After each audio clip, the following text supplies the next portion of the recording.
Okay, I feel it is my duty as an American to record this video right now, given the fact that there are fireworks being set off in the background tonight, people enjoying their 4th of July holiday. But man, if only they knew what it was really all about and how this country really started and all of that good stuff, I'm not so sure they'd be out there setting off fireworks. But of course, it doesn't really have anything to do with this country for most people. It's just a fun time to be with friends and family, right? No need to look into it too deeply along those lines. Sometimes you just gotta enjoy the people around you, right?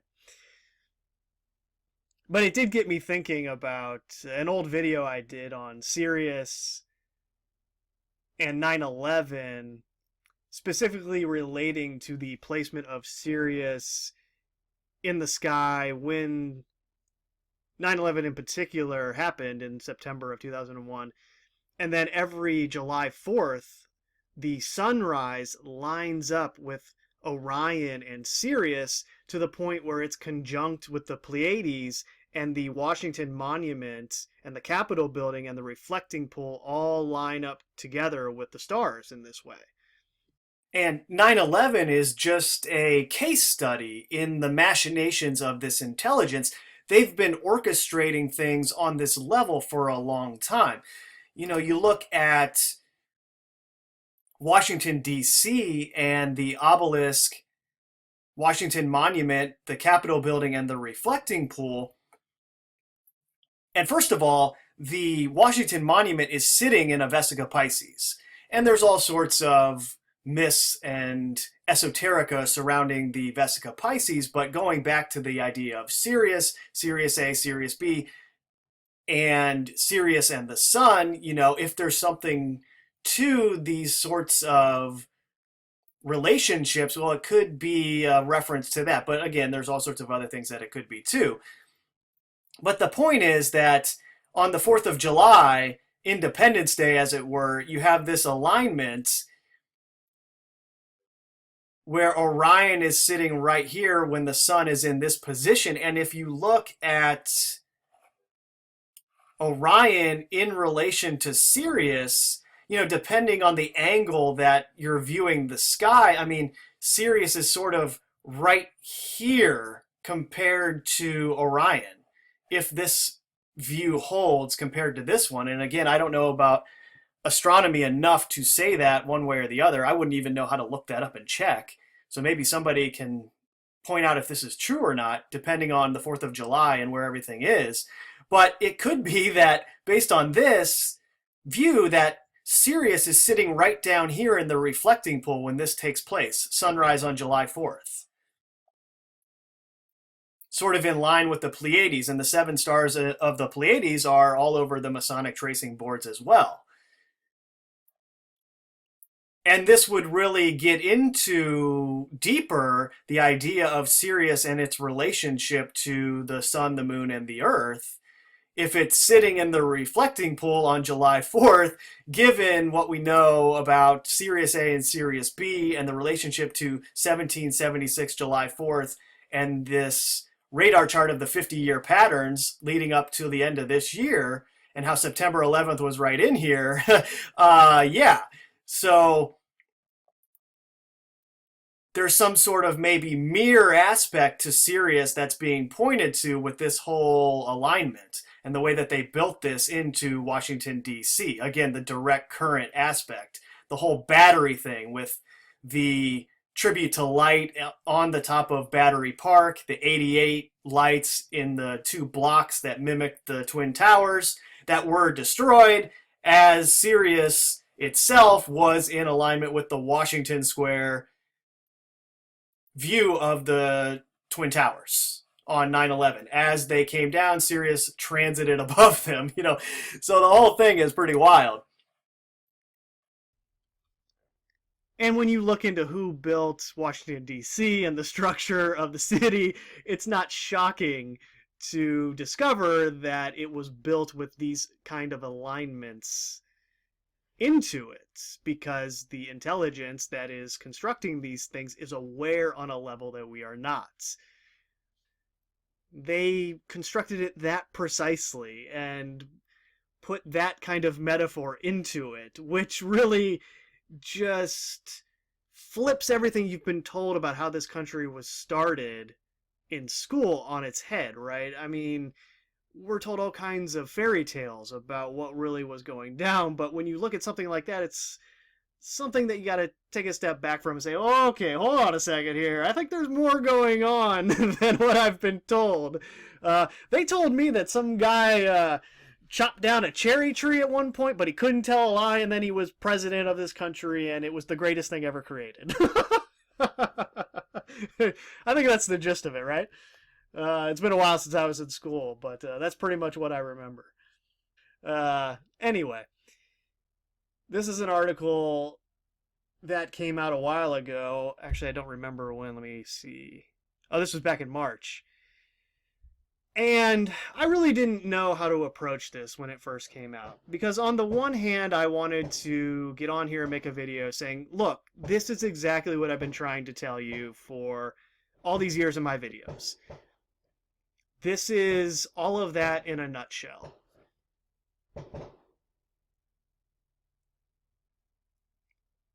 But I wanted to let some time pass so I wasn't completely emotional about it and caught up in the moment. So I had a little bit of perspective, and that's usually how I like this process to go, so there's a bit more context every time that I make a video. And I would recommend that to those of you who might get into this at some point in the future, making your own videos. I always find that very helpful to not make a video right after something happens. It's very rare that I do that. You always want to take a step back and kind of let all the information come out so you can get a clear idea of what it is you're actually looking at. And then you can place it in the larger context more effectively. And then you don't get caught up in the sensationalism that's going on both sides. That is by design, and that's what we're going to get into with this article. But in any event, this is a pretty incredible headline here. The Disinformation Dozen. 2/3 of anti-V content circulating on Facebook and Twitter can be traced back to just 12 people, including Robert F. Kennedy Jr., report claims. The Center for Countering Digital Hate, that's quite Orwellian, and Anti-V Watch Alliance analyzed anti-V content that had been shared more than 812,000 times. Research found that 65% of the content came from just 12 individuals. Now really let that sink in for a second. 812,000 shares on social media. 812,000 shares, stories, links could be traced back to 12 people. Now, at first you might say, well, what's the big deal? You can do the exact same thing with the mainstream media, right?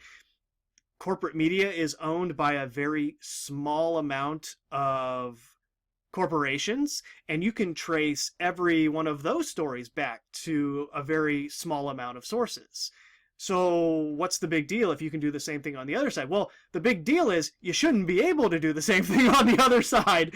The fact that you can do that should be setting off alarm bells in your mind. And this is what I mean by this is showing everything that I've been trying to explain for years in my videos as it relates to the fake censorship agenda and how they use their assets to create the very censorship that they were looking for.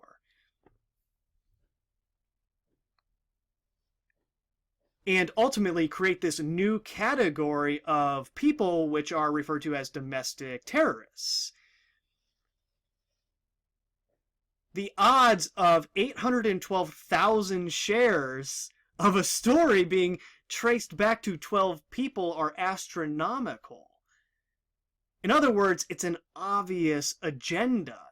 There are very small pockets of individuals online that are talking about alternative health in this way, and the social media machine is set up to support them. It boosts them. It promotes everything that they post. And so everything can eventually be traced back to them, which is an obvious sign that they are supported by the system to do a certain task or get certain information out there.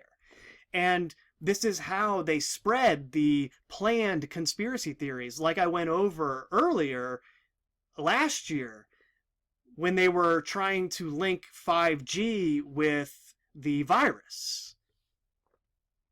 That was a contrived, planned conspiracy theory that was put out there as disinformation, and that achieves a number of objectives. But this is actual evidence of what I've been telling you. It's clear as day here. 65% of all of this content came from just 12 people. And if you think about it, well, yes, of course, if I was running a disinformation operation, I would want my agents and assets to be promoted, and I would want to control the flow of information to the point where I wouldn't want a bunch of different people that I didn't control to be promoting things that I didn't want them to promote. This way, you control your core element and you use your social media apparatus to promote that core element, and then everything can be traced back to them when you actually do the analysis. And this also ties into the video I did on how fake is the internet, because they can use their bots and AI algorithms to promote things in this way and also provide artificial support on both sides. Really, if you think about it, they could create an entire fabricated debate taking place online between their own agents and assets and maybe even bots, not even real people, right? Because all they're concerned about doing is swaying opinion one way or the other. It doesn't matter which side you're on as long as you take a side and you support that side with your attention, because that's the ultimate currency here.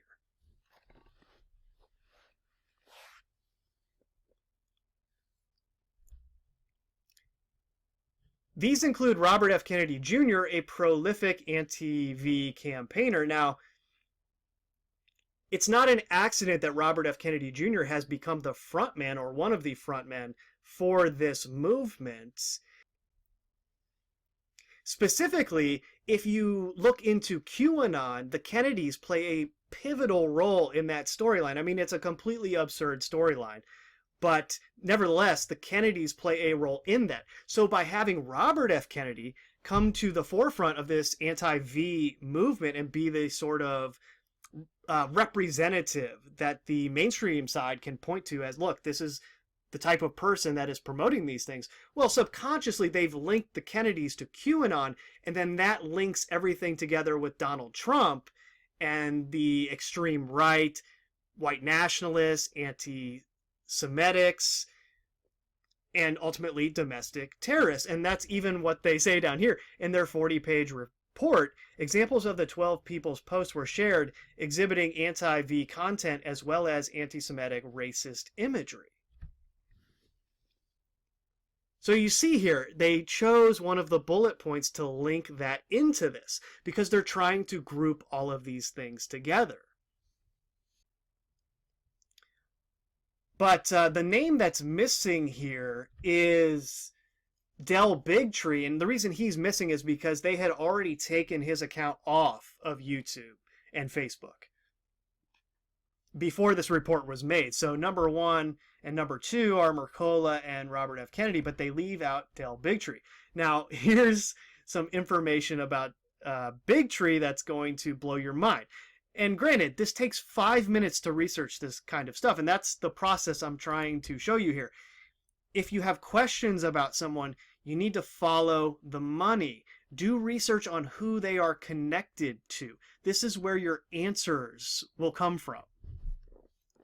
So this is from the Wikipedia page for the Informed Consent Action Network. The Informed Consent Action Network, ICAN, is one of the main anti-V groups in the United States. Founded in 2016 by Del Bigtree, it spreads misinformation about the risks of vaccines and contributes to vaccine hesitancy, which has been identified by the World Health Organization as one of the top 10 global health threats of 2019. Arguments against vaccination are contradicted by overwhelming scientific consensus about the safety and effectiveness of vaccines. ICANN was founded in 2016 by television producer Del Bigtree. Now let's just stop right there. Television producer. This guy worked on The Doctors and other mainstream shows. He was even involved with Dr. Phil for a little bit. Okay? This guy is connected in Hollywood. Red flag number one. Now we get to the important stuff. ICANN was established with a $100,000 grant from the Cells Foundation. Its budget ballooned to $1.4 million in 2017, with $1 million coming from the Cells Foundation, making ICANN the most well-funded anti-V group in the United States that year. In 2019, ICANN received $2.46 million from the charitable foundation of investment firm T. Rowe Price. So now we have to stop again and ask ourselves, hold on, let's remember the context here. We're talking about over 800,000 social media links to this type of content being traced back to only 12 individuals. And then we're finding out that the biggest of these organizations and the most prominent of them is being funded by Wall Street hedge funds and wealthy philanthropists who also work on Wall Street. Okay, what's going on here? Now, you could innocently say, well, maybe these people were affected by this in some way. They observed an injury of some type and they associated it with what had been put in the person's body. And then this motivated them to get involved. I mean, you could go with that. I mean, that's certainly a familiar story that many real people have experienced. But that doesn't mean, of course, that that is what is going on here from a larger perspective, because we're viewing this in the context of problem, reaction, solution. We have one side that's saying a certain thing, and then we have the other side that's saying the exact opposite thing, and then you control the opposition in this way and control the narrative. And in that context, it's very suspicious that this big time money is involved on the other side. In 2019, ICANN paid a salary of $232,000 to Del Bigtree as its CEO. $250,000 Del Bigtree makes a year to do this. Now, you gotta just use your brain here. What are the odds that this guy is legitimate and giving you legitimate information? Not to say that everything that he gives you would be illegitimate. No, of course not. There would have to be truth in there, but you gotta really just take a step back and say, whoa, have I been repeating this guy word for word to my friends and family? Is that by design? Do they put half-truths out there for me to repeat to my friends and family so that it is later debunked and then I look foolish to them and they don't want to listen to me ever again? But anyway, so this goes on to show all the other hundreds of thousands of dollars that these people are making, from the investments of hedge funds like T. Rowe Price, and then just donations from regular people. And that is so outrageous, right? That these type of organizations will come online and say, oh, we need your support, guys. You got to support us. But they don't tell you that they're making $250,000 a year when they're asking for your money. They don't need your money.